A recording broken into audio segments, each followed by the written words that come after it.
یاد رکھنا اللہ کے نیک بندے، یہ پریشانی میرے اللہ کی طرف سے آزمائشیں بھی ہوتی ہیں، امتحان بھی ہوتے ہیں، اور یقیناً میرے اللہ نے امتحان کا وعدہ کیا ہے۔ کیا کہتا ہے میرا اللہ قرآن مقدس میں؟ الف لام میم احسب الناس ان یترکوا ان یقولوا آمنا وهم لا یفتنون۔ کیا نہیں فرمایا میرے اللہ نے؟ کیا تم یہ گمان کرتے ہو کہ تم اتنا کہنے پر چھوڑ دیے جاؤ گے؟ اللہ ہم ایمان لے کر کے آ گئے، اللہ ہم نے اسلام قبول کر لیا، کیا فرما رہا میرا اللہ کہ تم اتنا کہنے پر چھوڑ دیے جاؤ گے؟ نہیں، ہرگز نہیں۔ وَهُمْ لَا يُفْتَنُونَ، ہم تمہارا امتحان لیں گے،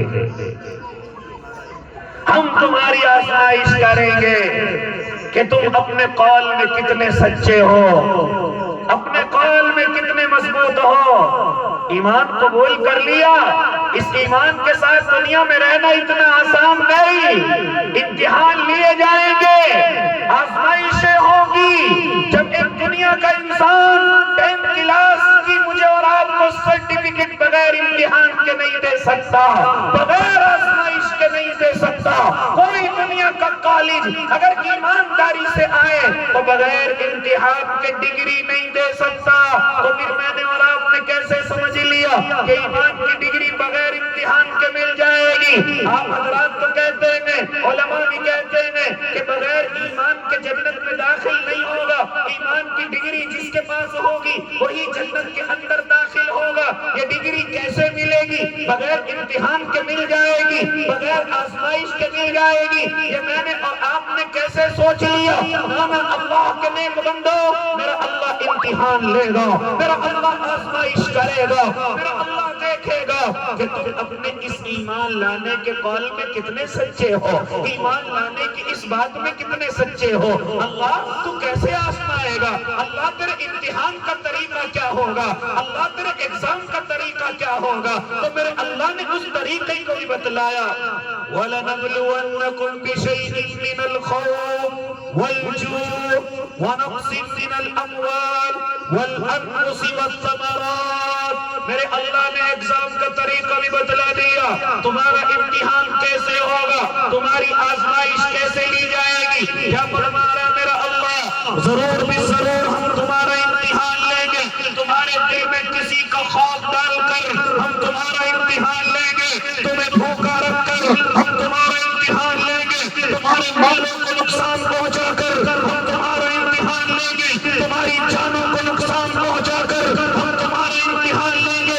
جب تمہاری فصلیں پک گئی ہوں گی اور تمہیں ایک لالچ نظر آ رہا ہوگا کہ اتنا مال اب گھر میں فصل کے ذریعے سے آنے والا ہے، ہم ان فصلوں کو نقصان پہنچا کر کے بھی تمہارا امتحان لیں گے۔ وَبَشِّرِ الصَّابِرِينَ، خوشخبری ہے صبر کرنے والوں کے لیے۔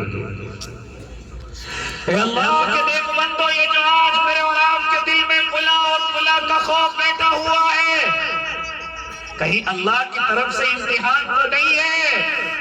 کہیں اس خوف کی وجہ سے ایمان سے تو نہیں بھاگتے؟ کہیں اس خوف کی وجہ سے اپنے سروں کی ٹوپیاں تو نہیں اتارتے؟ کہیں اس خوف کی وجہ سے داڑیاں تو نہیں کٹواتے؟ کہیں خوف کی وجہ سے کرتا پاجامہ پہننا تو نہیں چھوڑتے؟ کہیں اس خوف کی وجہ سے اپنے ماتھوں پر کشتے، اپنے ہاتھوں پر کلاوے تو نہیں باندھتے؟ اس خوف کی وجہ سے کہیں اپنے نام تو نہیں بدلتے؟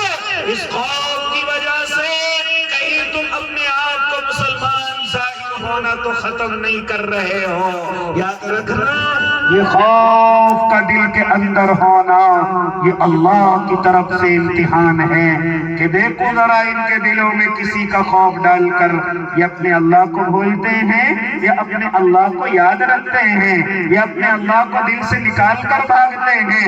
اے اسکول و کالج والوں، اے نوجوان لڑکے اور لڑکیوں، اے میرے بھائی اور میری بہنوں، کیا ہم آج دنیا کے اس ماڈرن دور کے اندر جا کر کے کہیں ایسا تو نہیں ہم اپنے اسلام سے اپنے آپ کو دور کرنے کی کوشش کر رہے ہوں، اپنے آپ کو دور بھگانے کی کوشش کر رہے ہوں؟ آج بڑی تیزی کے ساتھ، جیسے کہ مجھ سے پہلے حضور والا کہہ کر کے گئے ہیں، ارتداد کی چکی بڑی تیزی کے ساتھ چل رہی ہے اور میرا نوجوان تیزی کے ساتھ اس میں پستا ہوا جا رہا ہے۔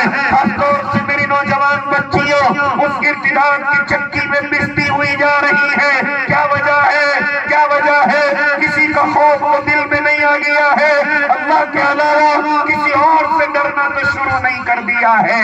ہاں اللہ کے نیک بندو، میرا اللہ آزمائے گا کسی کا خوف دے کر، میرا اللہ آزمائے گا بھوکا رکھ کر، میرا اللہ آزمائے گا پیاسا رکھ کر، میرا اللہ آزمائے گا میری اور آپ کی جانوں کو نقصان پہنچا کر، مالوں کو نقصان پہنچا کر. لیکن میرے اللہ نے خوشخبری سنائی ہے ان لوگوں کے لیے جو ایسی حالت میں بھی صبر کے ساتھ زندگی گزارتے ہیں. اے ہندوستان کے مسلمان